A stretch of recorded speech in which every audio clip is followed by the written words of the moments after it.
and this is the Floral Education Series. I forgot which episode this is. Reason being, it's been so long since I did one. I do apologize for that. It's just relocation of the studio and things only just got to settle down. So I'm actually here in the new studio.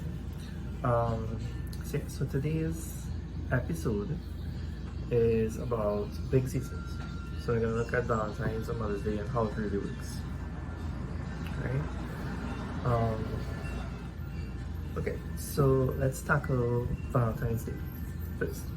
So Valentine's Day is February 14th every year, right? That doesn't change.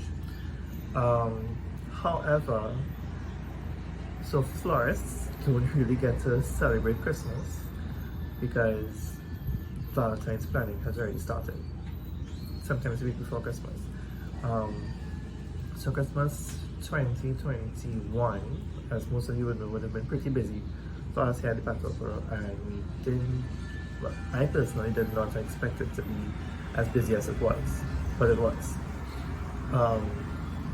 So that being said, you have to cater for the rush, as well as start planning for Valentine's. And when I say start planning for Valentine's, majority of the farms would be sending out their price lists and stuff for the upcoming Valentine's season, as well as, so me personally, and as well as some other florists as well, would already start to put together their catalogs or their collections for Valentine's Day. So a good reason why a lot of florists do this catalog or collection is really just to make our lives easier in terms of we're just doing these 5 pieces. Customers choose from these 5 pieces. A lot of time and effort goes into creating each of those 5 pieces in terms of price points, because we need to make it affordable for you. We need to make sure you're still getting something that's going to give you a wow factor. We need to cater for an economic, when I say economic, a budget-friendly option. We need to cater for, I apologize for that, I live on the main road and the doors are open for circulation. Anyway, so yeah, we need to cater for a budget-friendly option, we need to cater for a high-end option, we need to cater for a middle-range option. We also need to cater for something that can be easily tailored for corporate clients as well. But this is what happens here at the Battle Pro, because a lot of people will order things in corporate now, or buy to resell, which is fine. So that being said, the planning starts when we have finalized those 5 pieces. So we will know, okay, this piece is roses, or this is our dozen rose piece, for instance. We're doing bouquets, we're doing pieces. What do we need for each piece? And we already started targeting. Okay, so how much can we realistically deal with, right? So you start to average from that. Or I could deal with this amount of packs of roses. Let's say, for instance, 100 packs of roses. And a pack of roses has 2 dozens in it, right? So let's say realistically, I could do it 100 packs, 2 dozens a pack, no problem.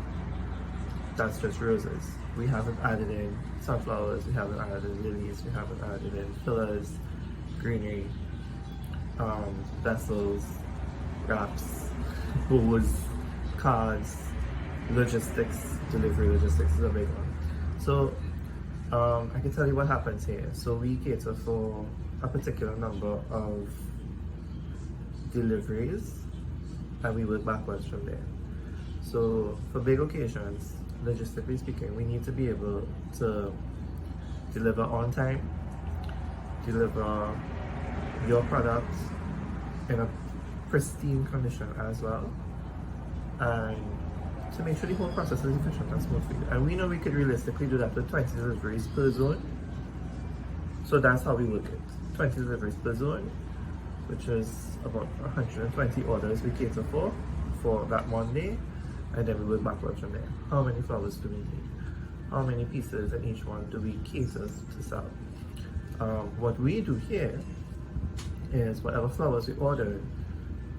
So take for instance Valentine's that just passed. We ordered sunflowers, lilies, alströmerias, roses, just to name a few. So we're just going with this, right? So all the pieces that were created using the flowers that we ordered: roses, lilies, sunflowers, alstroemerias. That's it. So you'll get different variations. So you'll get roses only, you'll get lilies only, you get sunflowers only, you get roses and lilies, you get roses and sunflowers, sunflowers and lilies. Right? So while you may think it's a lot of flowers here, it really isn't. How it's, you know, like a first come first serve, and we try to cater for extra, you know, because our culture in Trinidad is our last minute. And like I said, February 4th is the same day every year. I don't mean this with any disrespect to anybody, but majority of the orders, thankfully, has started coming in earlier and earlier. So just after Christmas, we started getting an influx of Valentine's Day orders. And what I always tell clients, returning and new, even if you don't know what you want, but you know you want flowers from us, just let me know. I will just let me know your budget, and if you want delivery or pickup, and I will cater something to you. You know, that's really just us to mind ourselves to make sure we don't oversell and we don't undersell. Because at the end of the day, we need to make sure 90% of the stock is gone after the occasion, because that's a loss on our hands. Because remember, these are perishable items. Okay, so that's one. Two, let's talk about shipments. So, here's how it works. So you send your order to the farm. Let's say you tell the farm you want 20 boxes of roses, right? 20 boxes of red roses, and 10 boxes of pink, 10 boxes of white. So we're looking at 40 boxes of roses. The next thing you have to do is book your flights with the airlines. Now remember, the week of Valentine's is prime cargo airspace. So rates are higher, shipments, they found something really fast to get it out, etc, etc. So the airlines tend to give preferential treatment to larger shipments because they will make more money. Okay, that's fine, they can't really fault them for that. You know, I understand the business logic behind it. However, with that being said, you have to start, you have to take your flowers. So what happened here is we started booking our flights to arrive, I think it was Tuesday, Wednesday. The reason why is you always have to cater for a flight is delayed, a flight is cancelled, there's bad weather somewhere, your shipment was bumped off the airline in preference for a larger shipment, which is what happened this year. We did order extra roses. It got bumped off the shipment the Friday before. It did not reach, got bumped off the airline the Friday before Valentine's Day. It did not reach. The day after Valentine's Day, we were like, oh, what's happening? Where is it? Then nobody could say if we're getting it, what's going on. So we had to cancel it, right? And this is something that happens every year. I've been in the floral industry for about 5, 6 years, and every year it's the same thing. You have to find a balance of getting your flowers into the country with time for it to be cleared, with it being early enough that you cater for delays, but not being too late that you can't use it or it remains on your hand. And that's always a tricky thing. Always. So now let's talk about how the farms fulfill these massive orders for wholesale, right? For Valentine's Day. Because remember, it's not just petal per ordering flowers. It'll be petal per ordering flowers, Flowers on Decor by Sean, La Tropical, Flower Bar at Germana, Fantastic, Flower Time, Floral Couture by Nikki, Kabloom Floral Designs, Sales Floral Designs, Silver's Flowers, Baskets and Blooms, Antoni's. Everybody is ordering flowers. I for Design, everybody is ordering flowers for Valentine's. Everybody is ordering the same set of stuff. Roses, lilies, fillers, greenery, you name it. That being said, we're just looking at Trinidad. We haven't even included Tobago yet. Yes, I for Design is Tobago based, but we're looking at his sales in Trinidad. So that's the context of Trinidad. Then you have to cater for the context of the region, right? South America, Latin America, the Caribbean. Then you have to realize, listen, as the whole world is observing Valentine's Day, everybody, and I'm telling you this from first-hand experience of speaking to florists based in the US, based in Canada, based in Spain, everybody is suffering from this flower shortage. It's really, really, really tough. The best thing that a lot of us can do is really just advocate and push for mixed flower pieces. So you're not just getting roses, you get some of everything. You know, it'll give you a big wow factor. Yes, we know red roses are the thing, but in an effort to make sure you get value for money, that still gives you that wow factor. Mixed flowers are your best bet. Always, always, always. And you get so much more variety and so much more value for money with mixed flowers. Anyway, I lost my point. So coming back to the farms, it's the whole world ordering.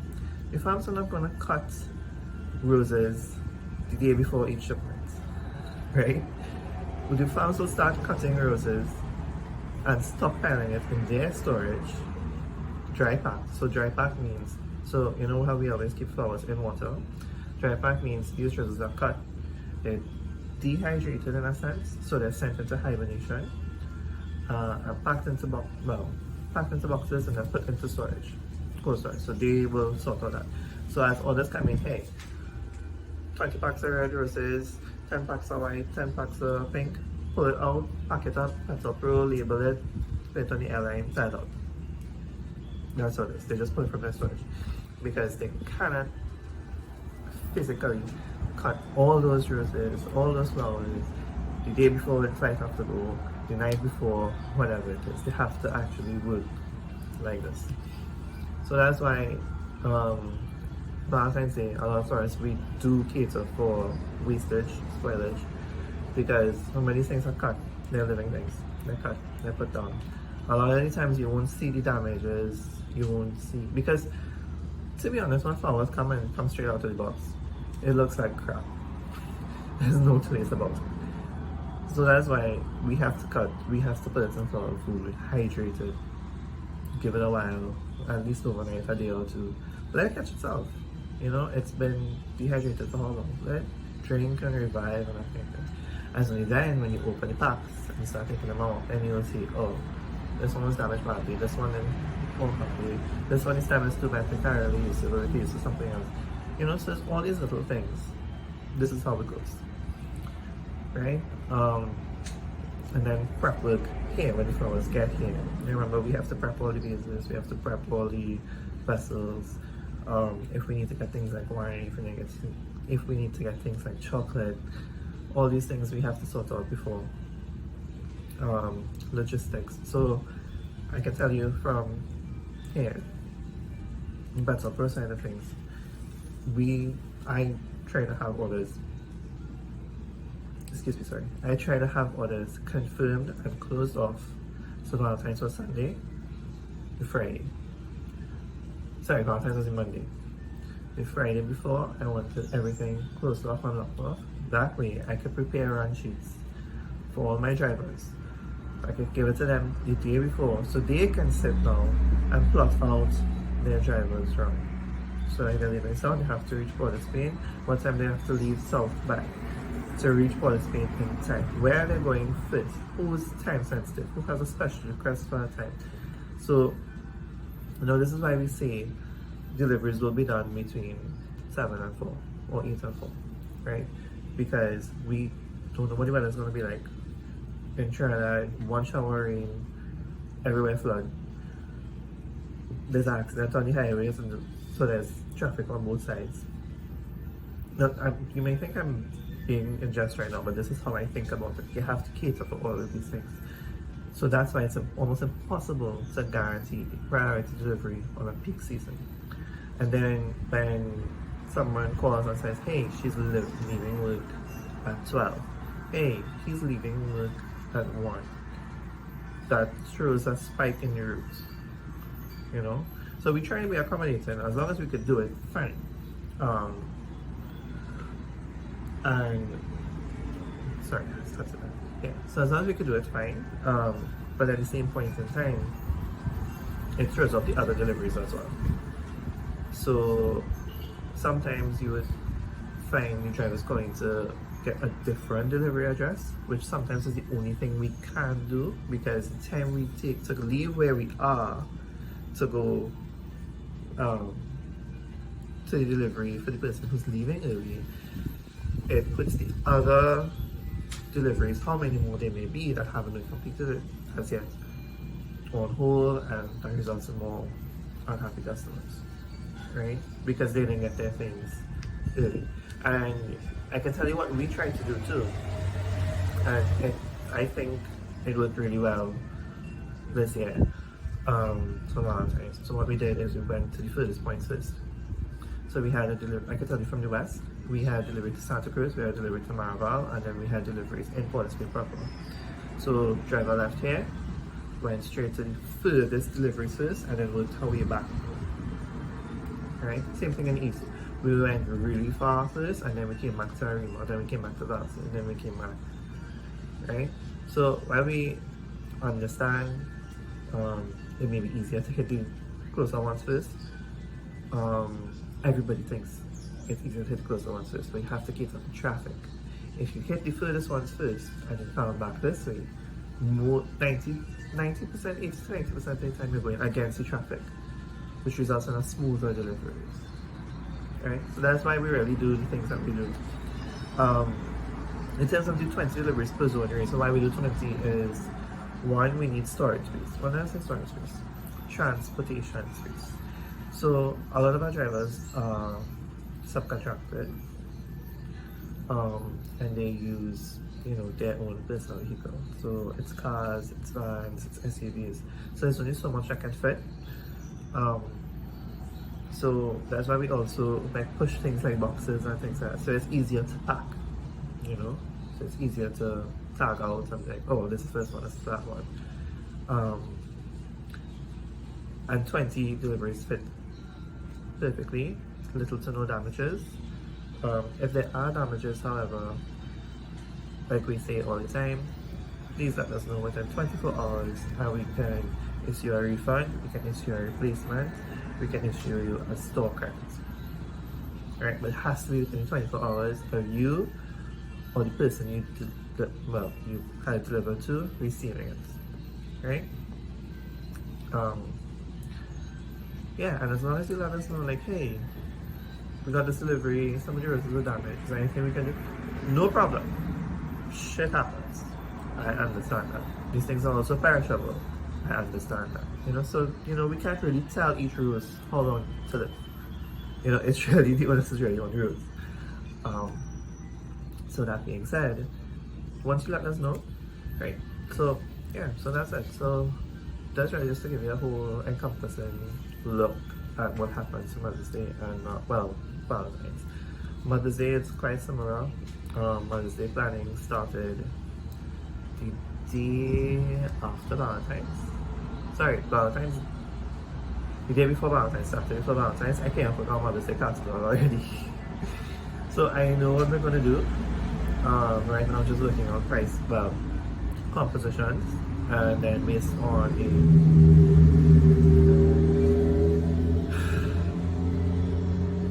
I'm sorry, I live on a main road. Anyway, so right now we're working on compositions, and once we get the prices from the files, then we can work out prices and post our pictures, etc. for you guys. Right? Mother's Day catalog is going to be a little bit more limited. 3 pieces, I think. I'm trying to hit each price point.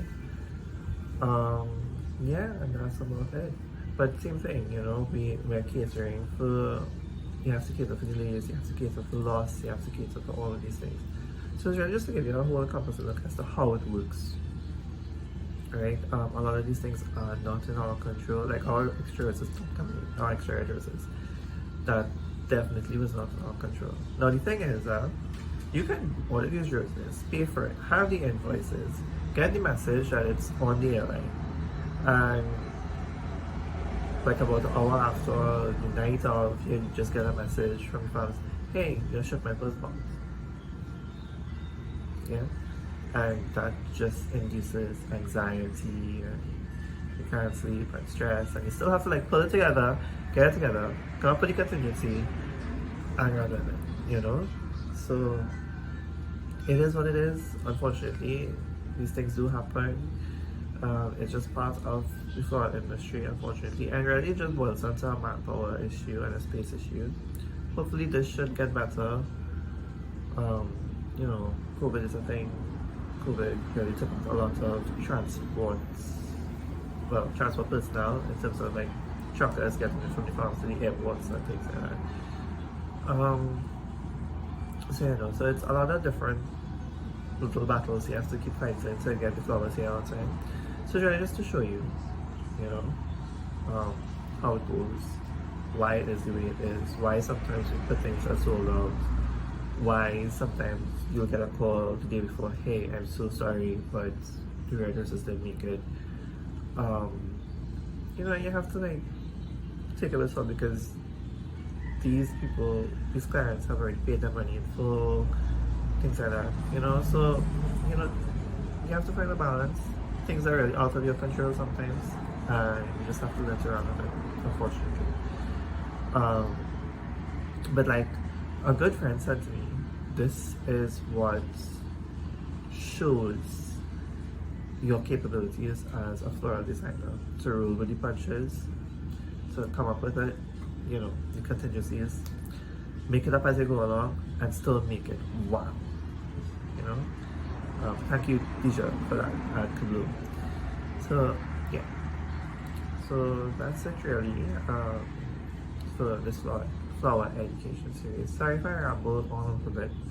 This video is really long, but I really just want to like be transparent with you guys and show you what really happened, right? So thank you for watching, and I will post another one soon. International Women's Day is this week. I'm gonna probably do some TikToks for you guys. Okay? So good. So have a good one, and I'll see you soon.